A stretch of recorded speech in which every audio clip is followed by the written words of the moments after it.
예배 가운데 나오신 우리 모든 성도님들 가운데 하나님께 주시는 놀라운 은혜와 평강이 날마다 함께 하시기를 주님의 이름으로 축복합니다. 우리 계속해서 사도신경의 내용을 함께 살펴보려고 하는데요. 우리는 지금 사도신경 중에 중간 부분 예수님의 사역에 대한 고백을 다루고 있는 중입니다. 그래서 성령으로 잉태되어 인간의 몸으로 이 땅에 오신 그 탄생, 또 고난과 십자가 죽음, 그리고 새로운 모습으로 다시 살아나신 부활까지 다루었고요. 오늘은 하늘에 오르셔서 우리를 다스리고 계시는 예수님의 승천과 통치에 대해서 함께 살펴보고자 합니다. 자, 오늘 살펴볼 사도신경의 문장 함께 읽어보도록 하겠습니다. 하늘에 오르시어 전능하신 아버지 하나님 우편에 앉아 계시다가. 자, 오늘도 크게 세 가지 포인트로 나눠서 생각을 해보려고 하는데요. 첫 번째는 하늘, 두 번째는 우편, 세 번째는 앉아입니다. 사도행전의 기록을 보면 예수님께서 많은 사람들이 보는 앞에서 하늘로 올라가셨다고 증언하고 있습니다. 사도행전 1장 9절을 함께 읽어보겠습니다. 이 말씀을 마치시고 그들이 보는데 올려져 가시니 구름이 그를 가리어 보이지 않게 하더라. 아멘. 자, 그런데 하늘로 올라가셨다, 올리셨다, 올려져 가셨다. 어디까지 올라가신 걸까요?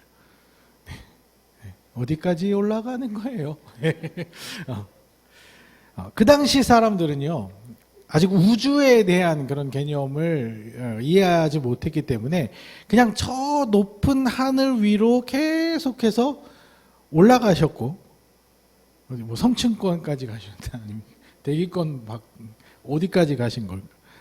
그래서 그런 걸 몰랐죠, 아예. 그러니까 위로 올라가시면 그곳에 인간이 닿을 수 없는 어떤 초월적 영역, 그것이 아마 하나님이 계신 하나님 나라가 아닐까라고 생각했을 것입니다.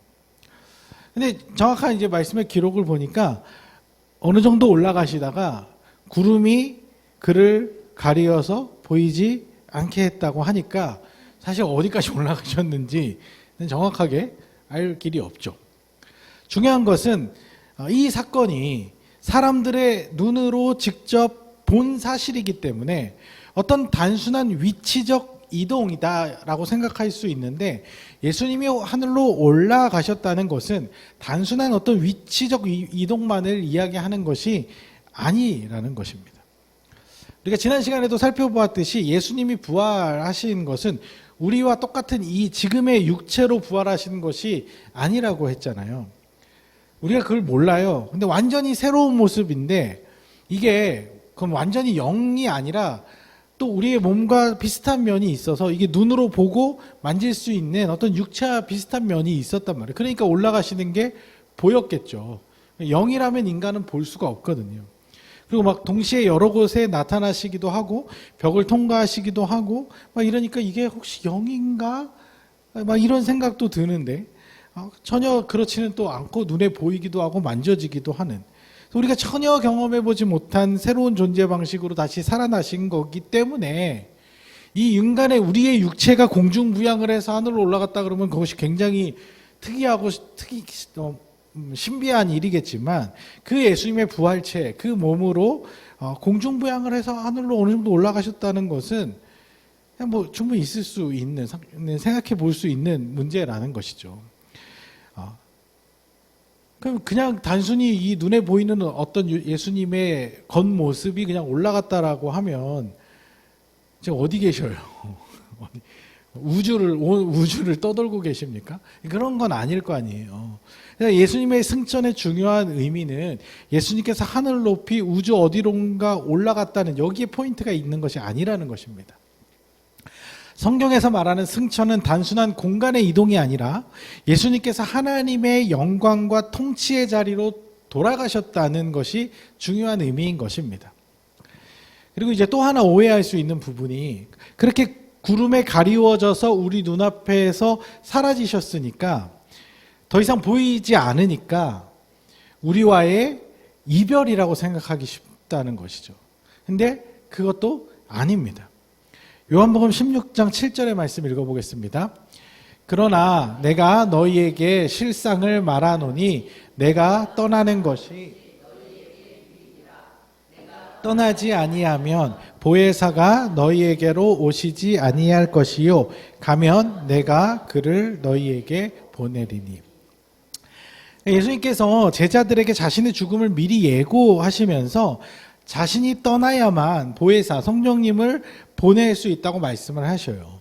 그러니까 이 말은 예수님께서 인간과 같은 이 육체의 한계를 가지고 있을 때는 어때요? 만날 수 있는 사람이 제한적일 수밖에 없잖아요. 시간적, 공간적 제약을 우리랑 똑같이 받을 수밖에 없으시잖아요. 그래서 예수님은 이 완전한 인간으로서의 사역은 십자가 죽음과 부활을 통해서 그 꼭 필요한 중요한 임무들은 다 마치셨기 때문에 원래의 하나님의 자리로 다시 돌아가시는 것이고, 그 삼위일체 하나님과 우리의 교통은 이제 그 하나님 예수님의 구원 사역으로 인해서 이전보다 더 분명하고 확실하게 할 수 있게 되었다는 것이죠.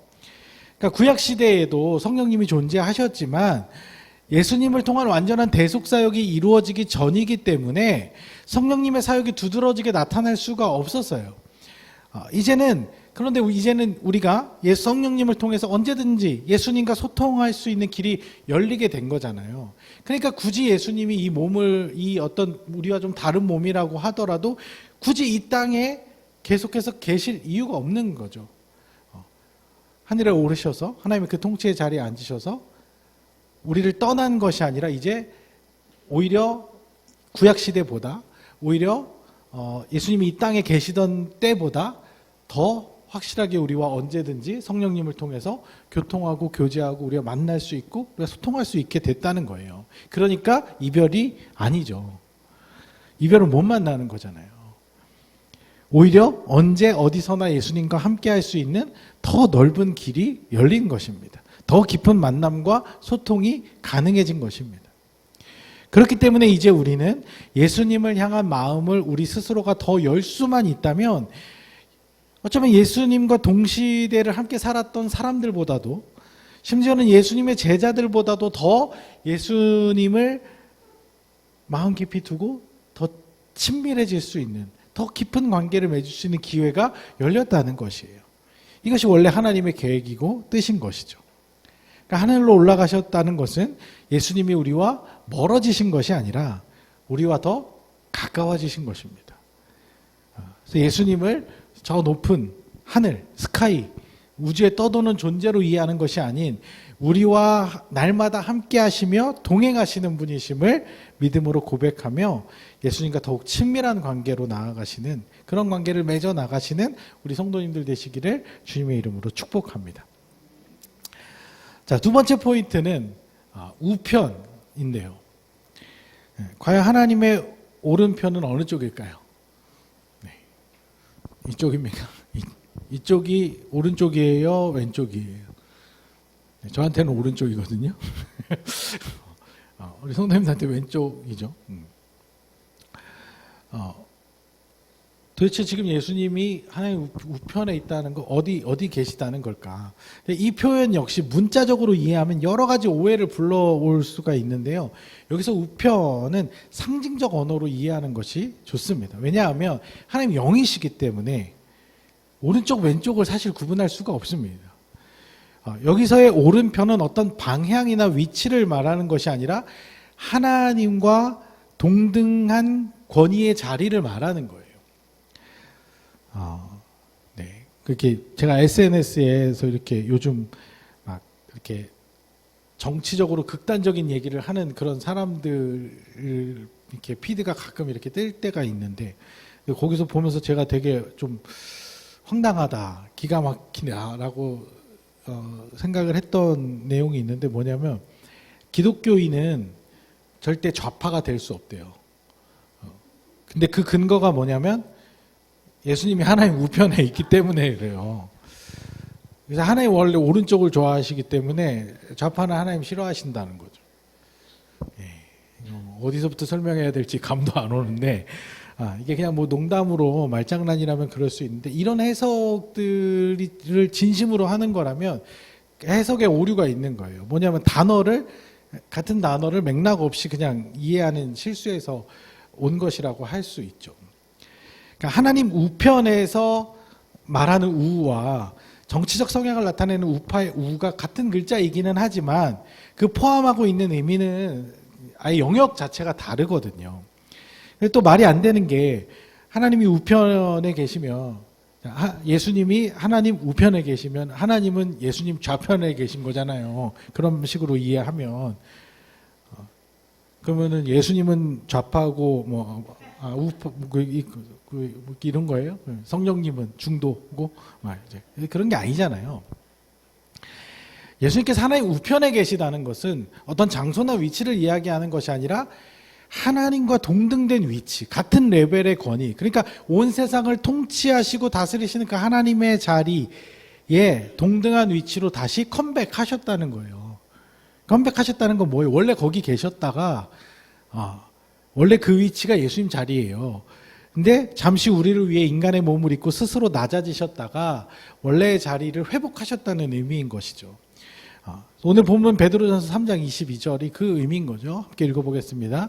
그는 하늘에 오르사 하나님 우편에 계시니 천사들과 권세들과 능력들이 그에게 복종하느니라. 모든 권세와 능력이 복종하는 만물의 창조주, 통치자의 자리, 하나님과 함께 통치하고 다스리시는 그 자리를 상징적 언어로 하나님 우편이라고 사용한 것입니다. 사실 우리는 하나님을 완벽하게 이해하기는 어렵죠. 그래서 예전부터 이 하나님을 우리가 표현하는 것에 있어서 굉장히 어려움이 있어요. 그러다 보니까 성경에서도 하나님을 표현할 때도 어쩔 수 없이 인간적인 관점으로 인간적인 표현을 하는 그런 구절들이 많이 있을 수밖에 없는 거죠. 그것을 신학적으로는 신인 동형론적 표현이라고 해요. 그러니까 신을 인간과 비슷하게 같은 관점에서 같은 모습으로 표현하는 것이죠. 어쩌면 하나님을 우리 수준의 사고방식으로 표현할 수밖에 없는, 왜냐하면 우리는 그걸 완전히 이해할 수가 없으니까. 그래서 어떤 표현이 나와요? 하나님의 얼굴, 하나님의 발등상, 오른손 이런 등의 표현이 나오잖아요. 하나님이 진짜 그런 신체 부위를 가지셨다는 것이 아니죠. 인간의 입장에서 하나님을 그렇게 느끼는 것에 대해서 표현을 한 것입니다. 또 육체뿐만이 아니라 감정적인 영역에서도 이런 표현들이 있잖아요. 하나님이 후회하셨다. 하나님이 질투하신다. 하나님 실수하신다. 하나님 어떻게 실수를 해요? 하나님 다 아시고 계시는데 어떻게 후회를 해요? 근데 이런 표현들이 성경에 있잖아요. 이것도 역시 이거 하나님의 불완전함을 표현하려고 하는 것이 아니라 인간적인 입장에서 그 하나님의 정서를, 하나님의 마음을 표현하다 보니 그렇게 표현할 수밖에 없었던 것이죠. 그러니까 정리해 보면 예수님께서 하늘로 올리시어 하나님 우편에 계시다는 것은 이 땅에서 인간의 몸을 입고 행하실 모든 일들을 다 완성하셨기 때문에 원래의 자리, 하나님의 자리, 삼위일체의 그 자리로 돌아가셨다는 의미인 것입니다. 이것은 예수님께서 인간의 몸으로 오셨다고 해서 하나님보다 약간 밑에 존재라고 이해를 한다든지 아니면 그 내려오심으로 인해서 어떤 신적권이나 능력이 약화됐거나 또 훼손된 그런 것이 아니고 이 일들을 다 마치시고 원래의 모습, 삼위일체 하나님의 권능을 여전히 지금도 계속해서 유지하고 계시다는 것으로 이해하는 것이 옳을 것입니다. 그 자리는 다름이 아닌 온 세상을 통치하시고 다스리시는 왕의 자리. 예수님 우리 왕이라고 고백하죠. 또 우리를 사랑으로 돌보시는 주님의 자리. 우리가 주라고 고백하는 그 자리인 것이죠. 그래서 사도신경이 말하는 믿음은 예수님을 우리의 왕이시며 우리의 주인 되시는 분으로 고백하는 것입니다. 그래서 그 믿음의 고백을 따라 온전히 주님만 따르는 굳건한 믿음으로 나아가시는 우리 모든 성도님들 되시기를 주님의 이름으로 축복합니다. 마지막 세 번째 포인트는 앉으사인데요. 앉아. 앞서서도 설명드린 것과 같이 그 우편의 자리에 존재하고 계시다, 위치하고 계시다 하나님의 위치에 계시다 그런 의미인 거죠.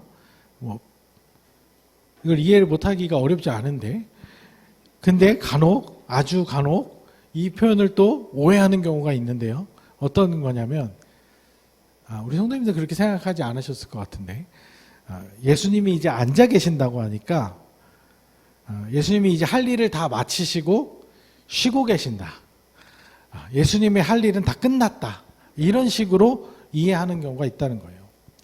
그래서 대표적으로 세대주의 구원론을 가진 이단들의 주장들을 보면 각 세대마다 시대마다 삼위일체 하나님의 역할들이 완벽하게 이제 구분이 되어 있고 나눠져 있다라고 해석하는 그런 경향들이 있어요. 그래서 창조부터 구약 시대는 성부 하나님의 시대고 또 예수님이 이 땅에 오신 그 기간은 성자 예수님의 시대고 또 예수님 승천하신 이후에 초대교회부터 지금까지는 이제 성령님의 시대다. 이렇게 딱딱 구분을 해서 구분지어서 이해를 한 거죠.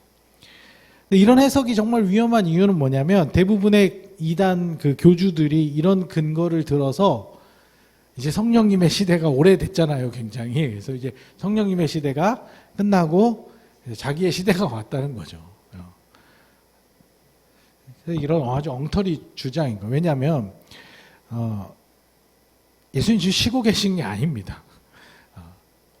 할 일이 없어요. 할 일 다 끝나가지고 지금 뭐 그냥 아무것도 안 하고 그냥 구경하고 계신 게 아니라는 거예요. 삼위일체 하나님의 그 삼위격은 태초부터 지금까지 계속해서 다 함께 일하셨어요. 여전히 함께 일하고 계십니다. 구약 성경에도 보면 하나님의 영, 성령이라는 것이 초대교회 때 등장하는 것 같지만 하나님의 영에 관한 일들이 사실 이미 구약에도 많이 기록되어 있어요. 그래서 대표적으로 사울 왕이 처음 기름 부음 받았을 때 하나님의 영이 강하게 임했다고 그런 표현이 나와요. 하나님의 영이 사울에게 크게 임함. 또 에스겔의 환상 가운데도 하나님의 영에 대한 그런 기록이 나옵니다. 그리고 지난번 우리가 예수님의 탄생에 대해서도 다뤘듯이 예수님은 마리아가 잉태할 때 새롭게 생겨난 존재가 아니고 태초부터 하나님과 태초의 말씀, 예수님이 태초부터 로고스가 계셨다고 고백하고 그 태초에 그러면은 예수님하고 하나님만 있었냐? 아니요. 성령님도 창세기 1장 2절에 보면 하나님의 영이 수면 위에 운행하신다고 다 계셨어요. 다 계셨는데 이렇게 아무래도 드러나는 역할들이 있다 보니까 그냥 혼자 하신 것이 아니라 이미 다 함께하고 계시고 여전히 함께하고 계시고 지금 이 시대도 성령님만 일하는 시대가 아니라 성부 하나님의 통치와 다스림이 계속되고 있고 또 구원 사역의 완성을 이루기 위해서 여전히 예수님께서도 우리와 함께하고 계시는 시대인 거죠. 에베소서 1장 22절과 23절 읽어보겠습니다.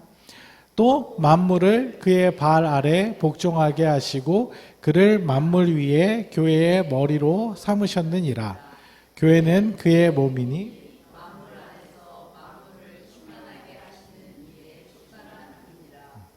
자, 예수님 지금 어떤 일을 하고 계셔요?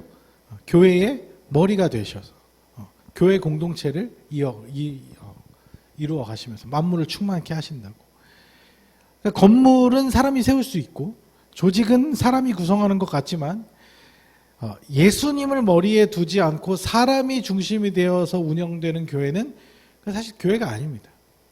그냥 종교기관이고 종교활동 모임일 뿐인 거예요. 우리 모든 성도님들이 지금 예수님과 연결되어 있어야 되죠.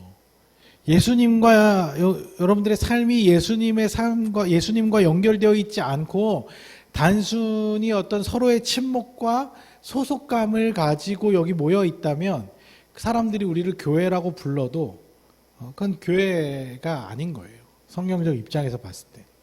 그래서 예수님은 교회가 진짜 교회가 되도록 바른 믿음의 성도들이 함께 모여서 참 사랑을 나누고 섬김과 희생을 통해 아름다운 하나님 나라의 공동체를 이루어가도록 지금도 그 중심이 되어주고 계신다는 것이죠.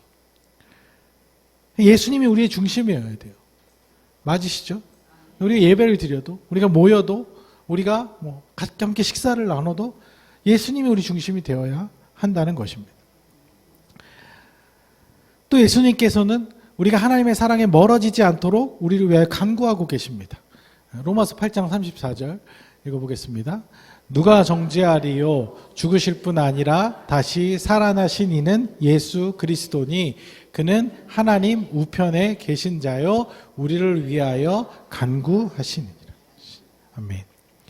사단은 우는 사자같이 우리를 날마다 믿음에서 떨어뜨리려고 힘쓰지만 예수님은 우리를 여전히 사랑하셔서 우리가 그 구원의 반열에서 스스로 떨어져 나가지 않도록 날마다 우리를 위해서 간구하고 계신다는 것이죠.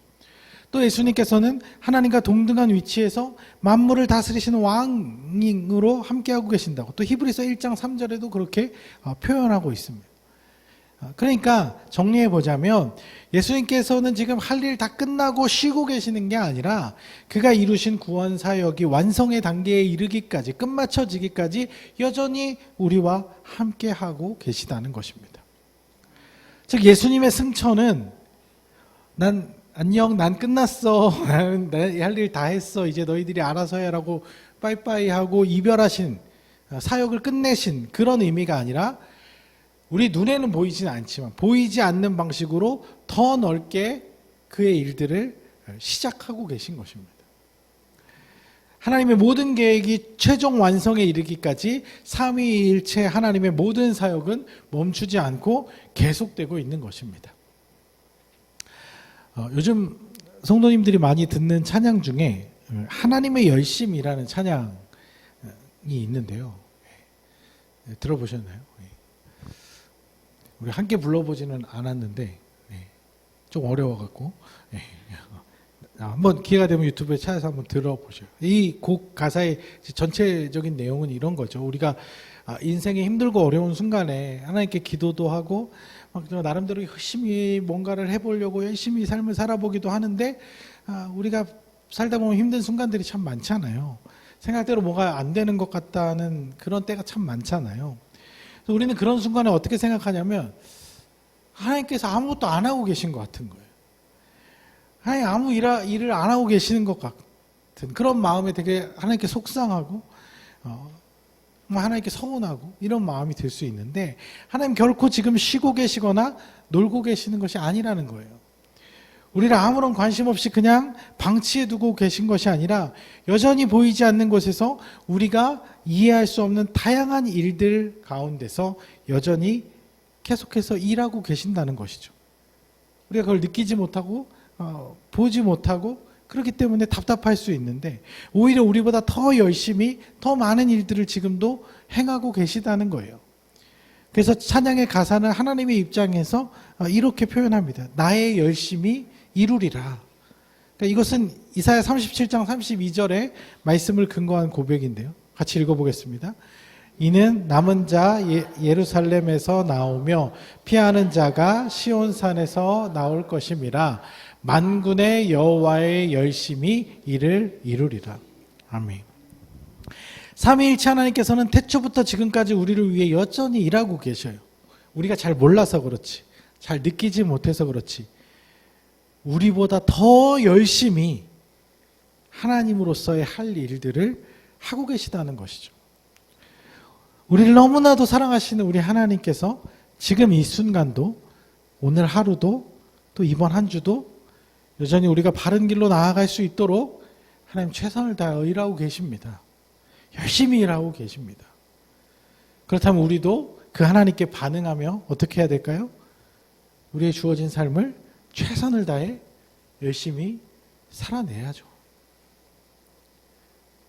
그냥 편하게 쉽게 그냥 내 마음대로 세상에서 이야기하는 대로 이리저리 그냥 다 따라다니면서 다 휩쓸리면서 하나님 알아서 책임져 주세요 이런 태도가 아니라 어떻게 하면 내가 하나님의 뜻을 이루어드릴까, 하나님이 우리에게 원하시는 뜻과 계획이 무엇일까 최선을 다해 찾아가면서 하나님이 기쁘시게 하는 삶을 열심히 살아내야겠죠. 그런 우리들의 삶이 됐으면 좋겠습니다. 저 높은 보좌 하늘 위에서 우리를 위해 여전히 열심히 일하고 계신 그 하나님께 감사하며 여러분들 이번 한 주간도 주어진 삶을 최선을 다해 살아감으로써 하나님께 영광을 돌리는 삶으로 나아가시는 우리 모든 성도님들 되시기를 주님의 이름으로 축복합니다. 하늘로 올라가신 예수님께서 우리와 멀리 계신 것이 아니에요. 우리는 눈에 보이는 것만 의지하고 따라가는 자들이 아니잖아요. 여전히 하늘에 그 하늘 우편 보좌에 앉으셔서 우리를 위해서 일하시는 그 하나님을 더욱더 굳게 붙잡고 승리하며 나아가시는 우리 모든 성도님들의 삶이 되시기를 주님의 이름으로 간절히 축복합니다.